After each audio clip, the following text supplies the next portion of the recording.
Assalamualaikum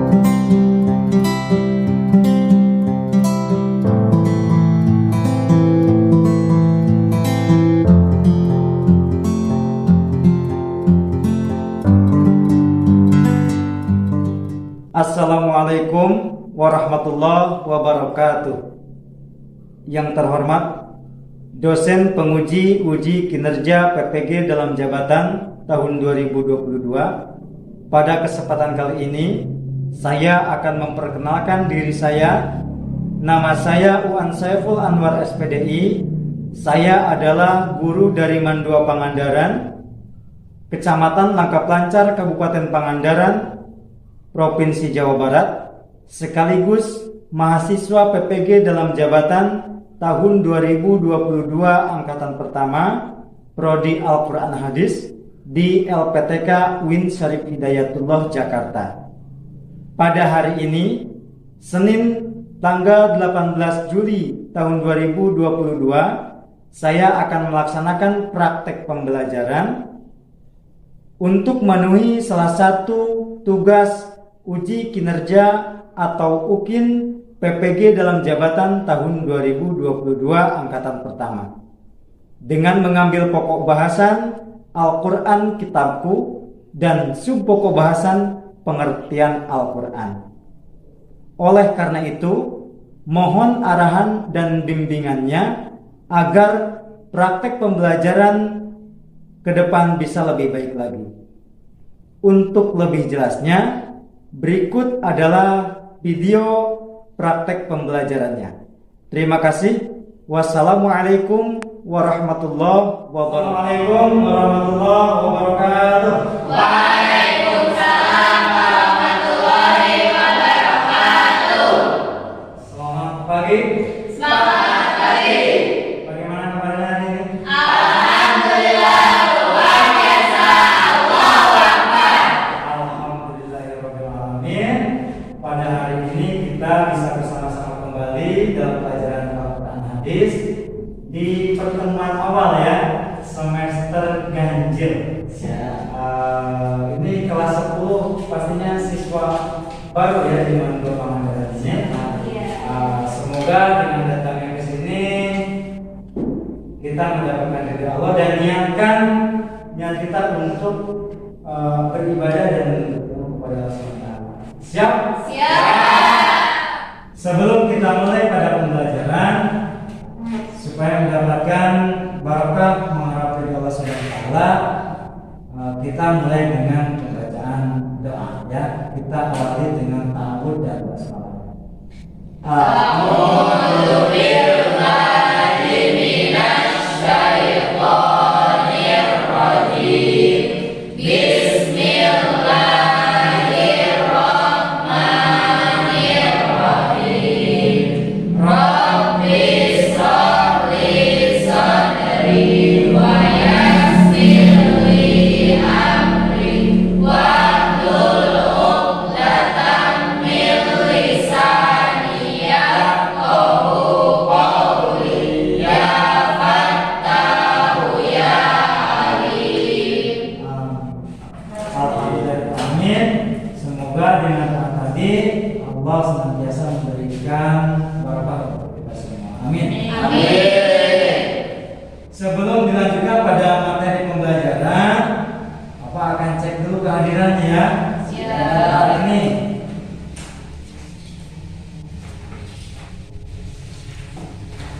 Ini hari ini hadir semua tidak? Hadir. Hadir semua? Hadir. Alhamdulillahirrahmanirrahim. Berarti kompak ya. Iya. Kelas ini kompak. Mulai pelajaran kita adakan dulu permainan ya. Iya. Supaya kita ada semangat nih untuk pembelajaran nanti. Ini ada permainannya yaitu tentang cacing dan gelar. Ada yang sudah tahu? Belum. Pastinya belum. Sekarang Bapak sampaikan cacing dan gelar. Ada yang tahu nggak tentang cacing? Cacing itu gimana bentuknya? Panjang. Kecil. Kecil. Ular Besar. panjang ya. Ular itu Panjang. Kecil. Pendek, ya. Panjang dan pendek, perbedaan secara spesifikasinya. Nah, sekarang pada permainannya, kalau Bapak tanya cacing, maka kamu bilang panjang. Kalau bilang ular, maka kamu bilang pendek. Hah? Cacing Panjang. ular Pendek. Oke, coba tangan di depan.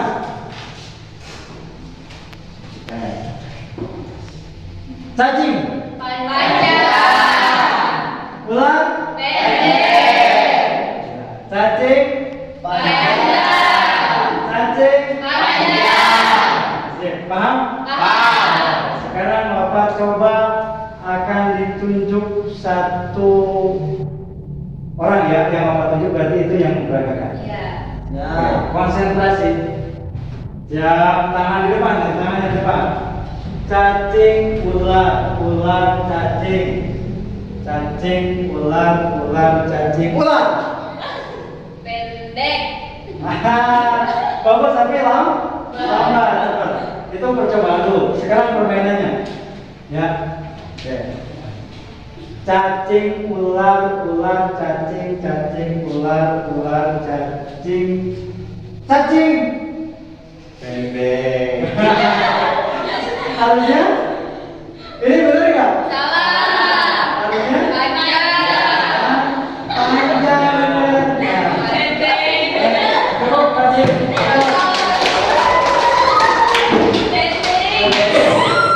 Satu lagi ya. Cacing, ular, konsentrasi, cacing, ular, ular, cacing, cacing, cacing, cacing, ular, cacing. Panjang. Oke.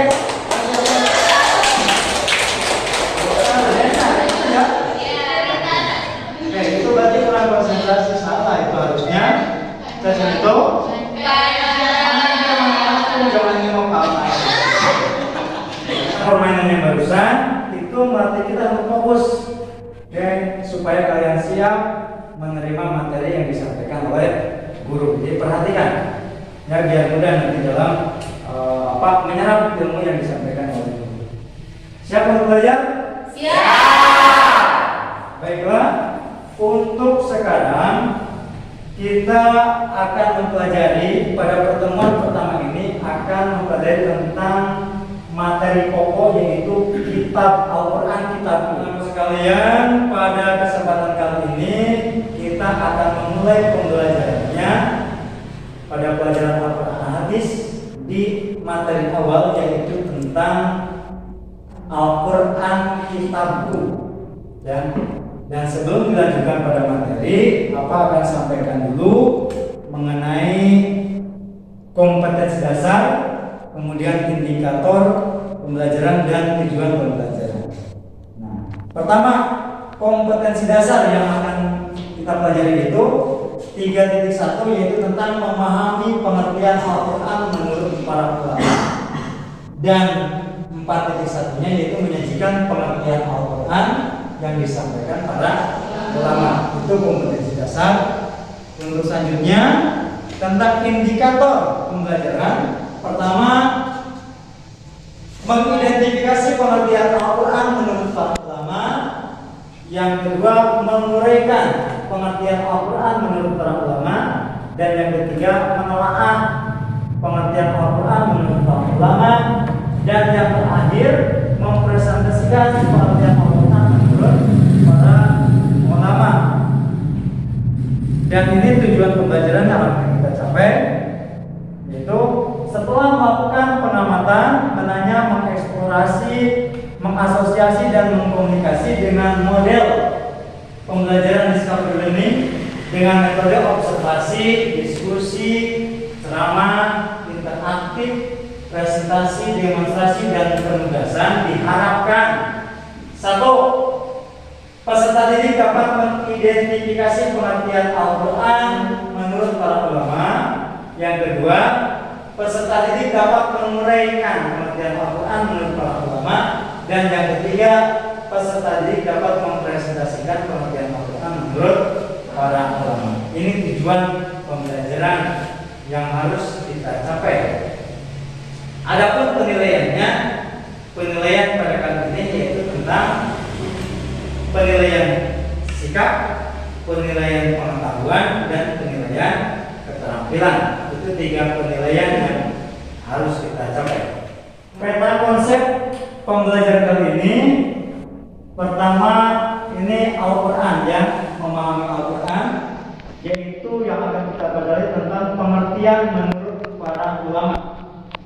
Nah, pengertian menurut para ulama ada 2. Pertama secara etimologi atau bahasa, dan yang kedua secara terminologi atau istilah. Ini peta konsep pembelajarannya. Silakan coba ini diamati ya. Mari mengamati. Ini ada sebuah gambar dan kalian berikan tanggapannya. Gambar apakah ini? Ada sebuah tingkah manusia yang bagaimana? Silakan dituliskan. Sudah selesai mengamatinya? Sekarang siapa yang mau menyampaikan hasil pengamatannya? Saya. Siap. Ini siapa namanya? Bulan. Bulan. Oke, silakan Bulan. Itu merupakan gambar jika orang-orang yang sedang tadarus bersama-sama. Gambar orang yang bertadarus Al-Quran bersama-sama. Kira-kira ini bisa diterima pengamatannya? Ya, bisa ya bahwa ini adalah semua orang yang sedang membaca.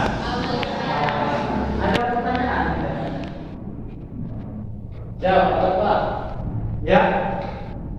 Silakan siapa namanya ini? Evan Kurniawan, Pak. Evan, silakan. Izin bertanya, Pak. Di sana kan tertera gambar anak-anak yang sedang membaca Al-Quran, terus di tengahnya ada Pak Ustadz yang mengajarnya. Untuk pertanyaannya, kenapa sih untuk pembelajaran Al-Quran harus dari tingkat anak kecil gitu? Oke. Terima itu sudah selesai. Sudah. Oke, terima kasih atas jawabannya. Pertanyaannya ya, jawaban. Dan sekarang siapa yang mau menanggapi? Tapi jawabannya Ya. saya Pak izin seperti yang saya ketahui pernah saya mengaji di suatu kitab, katanya kalau misalkan satu pohon misalnya bengkok, ketika sudah besarnya bengkok itu dikarenakan pas masa kecilnya si pohon tersebut tidak dibentukkan dengan benar. Nah sama juga dengan kehidupan manusia, jika masa kecilnya tidak dibimbing dengan benar, mungkin kesananya juga tidak benar. Jadi sebisa mungkin orang tua untuk membimbing anaknya ke jalan yang benar sejak dini. Sejak dini. Jadi ada pendidikan ya, mulai penanaman karakter atau pendidikan itu dari sejak dini. Karena kalau sudah gede bisa-bisa siapa Evan juga nanti kalau sudah diingatkan sama orang tuanya itu bisa melawan. Atau kata lain berarti itu ya, kalau pohon yang sudah batangnya besar kemudian kita mau bentuk sebagaimana yang kita mau, maka itu akan patah, tidak akan apa namanya elastis ya, masih muda kalau masih kecil, tapi kalau sudah besar bisa patah. Oleh karena itu pendidikannya betul sekali. Terima kasih ya Bapak. Jadi harus sejak Dini. Oke. Terima kasih, pertanyaan yang luar biasa dan jawaban yang luar biasa ya. Mudah-mudahan dapat dipahami. Sekarang ini ada sebuah renungan. Ini renungan tentang Al-Quran. Silakan dibaca, ditelaah, dan coba sampaikan intisari pada renungan ini. Sudah selesai? Sudah. Oke, silakan. Apakah ada yang mengungkapkan hasil renungannya? Coba kelompok ini. Ada Pak. Ya. Jadi Al-Quran adalah kitab suci terakhir yang diturunkan kepada Nabi Muhammad, yang berfungsi sebagai pedoman hidup manusia dalam membedakan mana yang baik dan mana yang buruk. Oke, mana yang baik dan mana Yang buruk. Terima kasih atas jawabannya.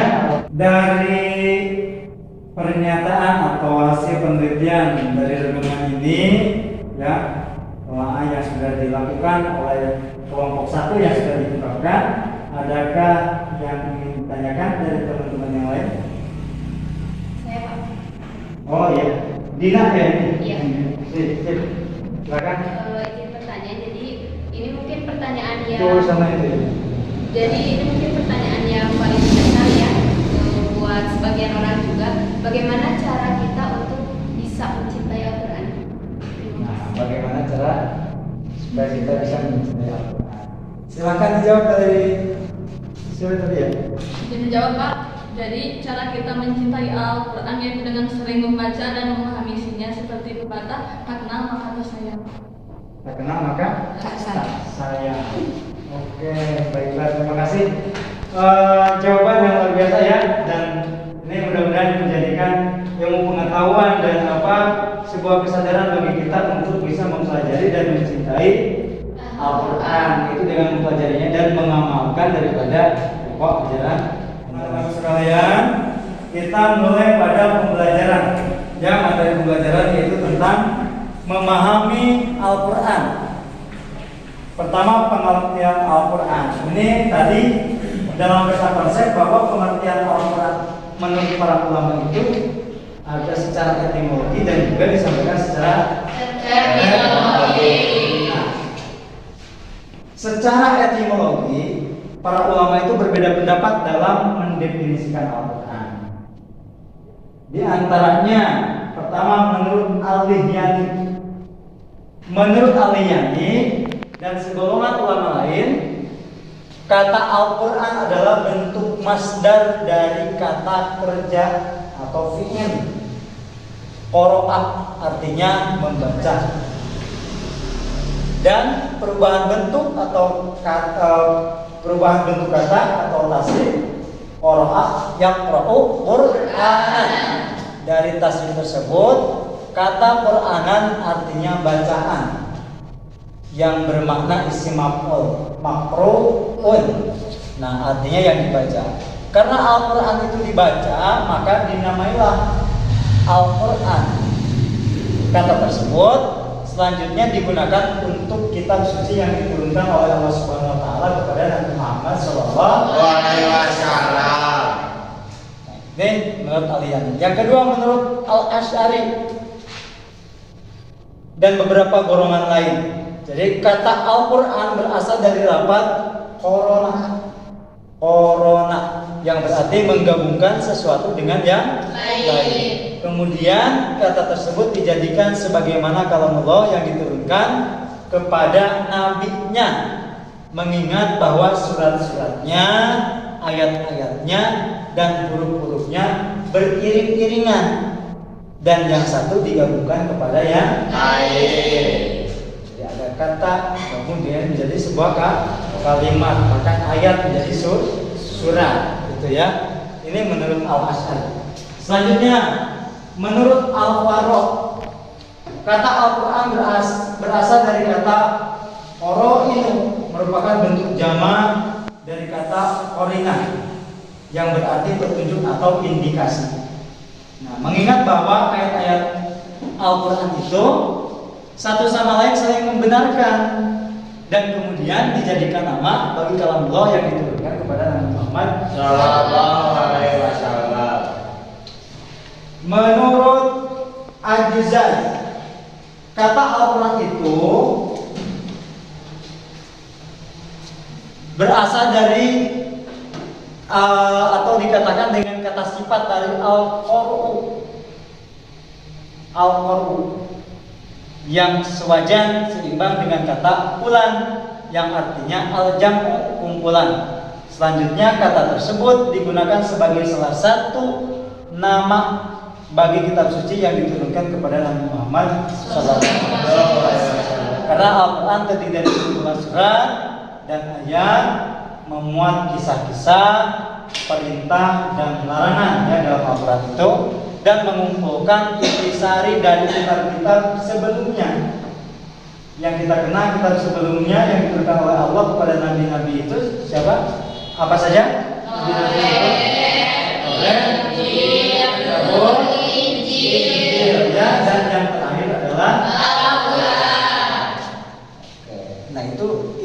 intisari Al-Quran itu ketiga kitab itu dikumpulkan intisarinya dalam Al-Quran. Kemudian menurut Asy-Syafi'i, ini kata Al-Quran adalah isim alam, bukan kata bentukan atau istiqoq dari kata apapun, dan sejak awal memang digunakan sebagai makna khusus bagi kitab suci yang diturunkan Allah kepada Nabi Muhammad SAW. Sebagaimana halnya dengan nama-nama kitab suci sebelumnya yang memang merupakan khusus yang diberikan oleh Allah Subhanahu wa taala, yaitu Zabur kepada Nabi Daud, Taurat kepada Nabi Isa, Injil Nabi Isa alaihi salam. Nah, ini pengertian yang disampaikan ulama, ada perbedaan pendapat ya dan persamaannya tentunya. Pengertian Al-Quran menurut etimologi. Kemudian menurut terminologi atau istilah, sama menurut terminologi juga para ulama berbeda pendapat sesuai dengan sudut pandang dan apa ini ya, kedisiplinan ilmu. Pertama, menurut Syekh Muhammad Udaribek. Menurut Syekh Muhammad Udaribek, dalam kitab Taritasi Al-Islam, Syekh Muhammad Udaribek mengemukakan definisi Al-Quran, yaitu Al-Qur'anu huwal lafzul arabiyyu al-munazzalu ala Muhammadin sallallahu alaihi wasallam litadabburi wa tadabburi al-matlubu mutawatiran wa huwa madafataini al-matlubu bi suratil Fatihah wa matlubu bi suratin Nas. Artinya Al-Quran ialah lafaz firman Allah yang berbahasa Arab yang diturunkan kepada Nabi Muhammad SAW untuk dipahami isinya dan selalu diingat, yang disampaikan dengan cara mutawatir, yang ditulis dalam mushaf, yang dimulai dengan surat Al-Fatihah dan diakhiri dengan surat An-Nas. Pengertian yang kedua disampaikan oleh ulama seperti Salih yang istilahnya mengemukakan definisi Al-Quran sebagai berikut ini. Al-Quran huwa kitabul mu'jizul munazzalu ala Nabi sallallahu alaihi wasallam al-maktubu bil mashahifi al-maktubu alaihi bitawaturi al-muta'ammadu bitawati. Artinya Al-Quran adalah kitab Allah yang diturunkan kepada Nabi Muhammad. Baik, jadi dari definisi yang disampaikan oleh tiga ulama tadi dapat disimpulkan bahwa pertama, Al-Quran adalah firman Allah Subhanahu wa taala. Yang kedua, Al-Quran terdiri dari lafaz yang berbahasa Arab. Dan yang ketiga, Al-Quran diturunkan kepada Nabi Muhammad SAW. Yang keempat, Al-Quran merupakan kitab Allah Subhanahu wa taala yang mengandung mukjizat bagi Nabi Muhammad SAW yang diturunkan dengan perantara malaikat Jibril. Dan yang kelima, Al-Quran disampaikan dengan cara mutawatir atau berkesinambungan. Yang keenam, Al-Quran merupakan bacaan yang mulia dan membacanya merupakan ibadah. Terakhir, Al-Quran ditulis dalam mushaf yang diawali dengan surat Al-Fatihah dan diakhiri dengan surat An-Nas. Ini kesimpulan atau intisari daripada perbedaan pendapat mengenai definisi Al-Quran yang disampaikan oleh para ulama tadi. Ya, mudah-mudahan dapat dipahami ini ya. Oke, baiklah, untuk sekarang setelah kita mempelajari materi ini, kita akan melakukan diskusi, dan kita akan membagi kelompok. Ya, untuk kelompoknya yang ini sudah ya sesuai duduknya nih. Ini kelompok 1, kelompok 2 dan kelompok 3. Oke, sekarang ini coba mejanya.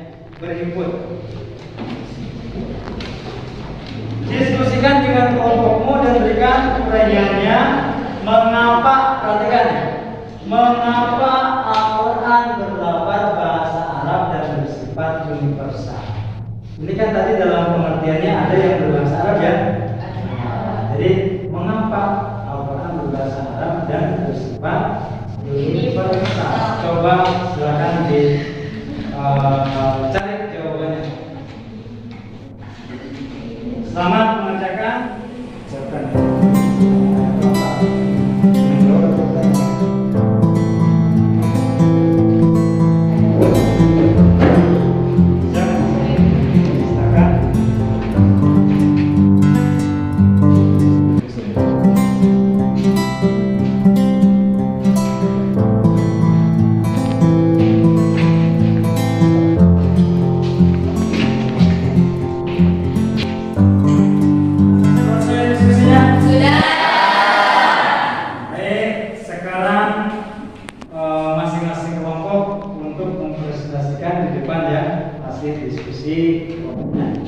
Dimulai dari kelompok 1 saja ya. Kelompok 1 silakan yang bertugas presentasi. Dipersilakan. Assalamualaikum warahmatullahi taala wabarakatuh. Waalaikumsalam warahmatullahi wabarakatuh. Perkenalkan, nama saya Nafwa Latul Afifah, perwakilan dari kelompok 1. Di sini saya akan menjawab pertanyaan dari yang ada di sini, yaitu mengapa Al-Quran berbahasa Arab dan bersifat universal. Yang pertama, kenapa Al-Quran berbahasa Arab? Karena memiliki kemampuan menampung makna dan juga pesan wahyu ilahiyah yang sangat luas dan kaya. Kemudian, mengapa Al-Quran bersifat universal? Karena Al-Quran diperuntukkan bagi segelintir orang ataupun golongan, melainkan bagi semua umat manusia, bahkan disebut sebagai rahmat bagi seluruh alam, termasuk makhluk lain selain manusia. Mungkin ada yang ingin tanyakan? Baik, terima kasih ya atas presentasinya. Silakan yang mau menambah kelompok yang lain atau teman kelompoknya atau mau bertanya, silakan.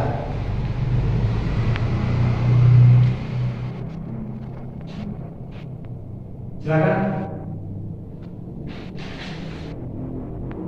Ada kan yang mau bertanya? Assalamualaikum warahmatullahi wabarakatuh. Waalaikumsalam warahmatullahi wabarakatuh.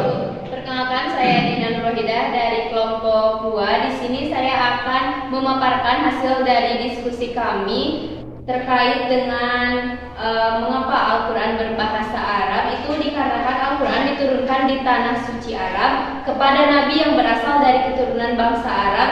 Juga bahasa Arab merupakan bahasa yang mudah untuk dipahami. Kemudian untuk pertanyaan yang kedua, yaitu Al-Quran, bagaimana tentang Al-Quran yang bersifat universal? Itu dikarenakan Al-Quran tidak diperuntukkan bagi segelintir orang atau golongan atau kaum, melainkan bagi semua umat manusia, bahkan disebut sebagai rahmatan lil alamin. Baik, terima kasih atas jawabannya dari Alfon. Ada yang mau tanyakan? Tidak ada? Dapat dipahami semuanya? Dapat. Baik, terima kasih dan silakan ditutup. Baik, sekian presentasi dari kelompok 2. Wassalamualaikum warahmatullahi wabarakatuh. Waalaikumsalam warahmatullahi wabarakatuh. Tiga, silakan. Assalamualaikum warahmatullahi wabarakatuh. Waalaikumsalam warahmatullahi wabarakatuh. Saya dapat sampaikan. Assalamualaikum warahmatullahi wabarakatuh. Waalaikumsalam warahmatullahi wabarakatuh.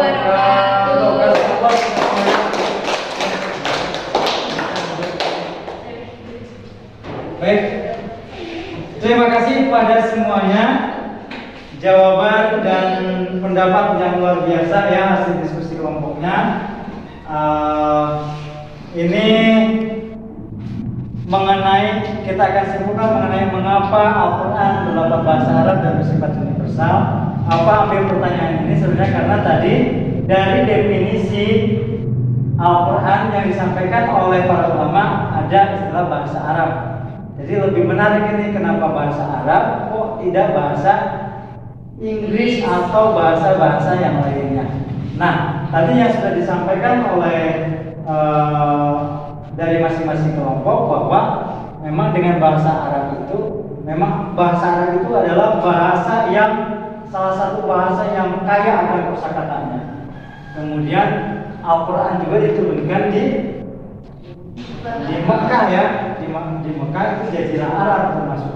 Dan ini bahkan katanya bahwa Nabi Adam pun itu dulunya berbahasa Arab, dan bahasa Arab itu merupakan bahasa surga. Jadi Nabi Adam itu kan yang pertama kali diciptakan oleh Allah SWT dan diturunkan ke bumi itu dari surga. Sehingga ya pada intinya Al-Quran itu juga disampaikan dengan bahasa Arab, itu salah satu. Dan kenapa universal? Ya tadi ya, lebih ke bahwa Al-Quran itu adalah rahmatan lil alamin, bahkan mencakup segalanya sebagai pedoman hidup umat manusia. Sebenarnya tidak hanya Islam, tetapi umat-umat yang lainnya juga, agama yang lain juga itu seharusnya beriman atau mengimani bahwa Al-Quran sebagai pedoman hidup umat manusia, sebagai pedoman untuk bekal ketika hidup di dunia maupun nanti di akhirat. Ya, itulah kenapa ini Al-Quran berbahasa Arab dan bersifat universal.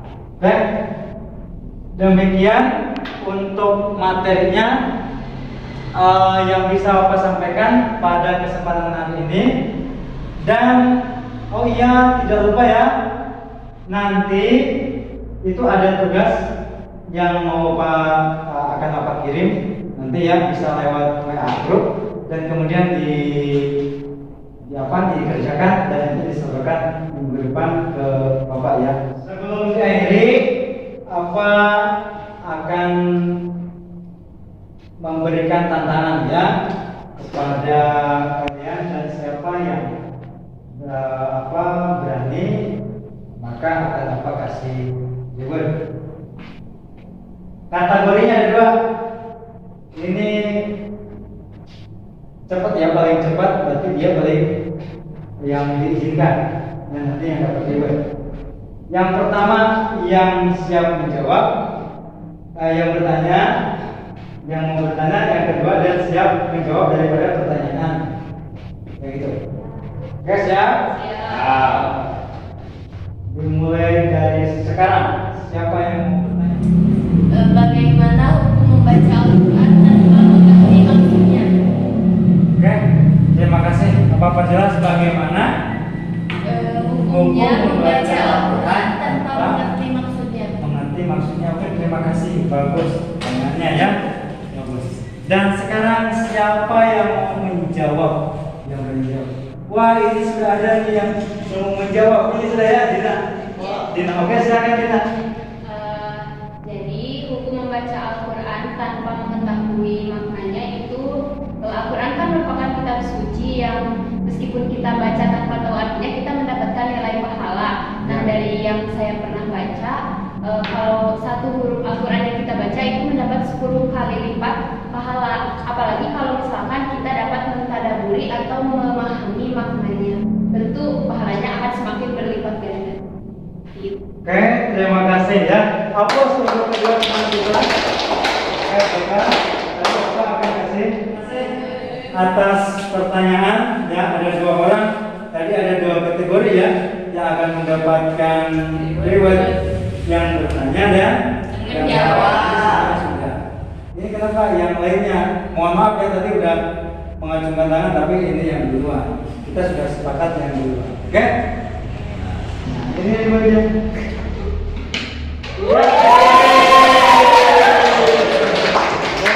Selamat ya. Itu ditabung ya? Iya, Pak. Alhamdulillahirrahmanirrahim. Materi dari awal sampai akhir berjalan dengan baik, dan mudah-mudahan pada pertemuan pertama kali ini kita mendapatkan ilmu yang bermanfaat. Terima kasih atas perhatiannya dan mohon maaf atas segala kekurangannya. Namun sebelum kita tutup, kita akhiri dengan doa kifaratul majlis ya.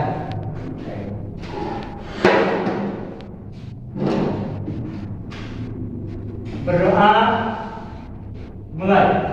Subhanakallahumma wa bihamdika asyhadu an la ilaha illa anta astaghfiruka wa atubu ilaik. Oke. Terima kasih sekali lagi atas perhatiannya. Wallahu muwaffiq ila aqwamit thoriq. Wassalamualaikum warahmatullahi wabarakatuh. Waalaikumsalam.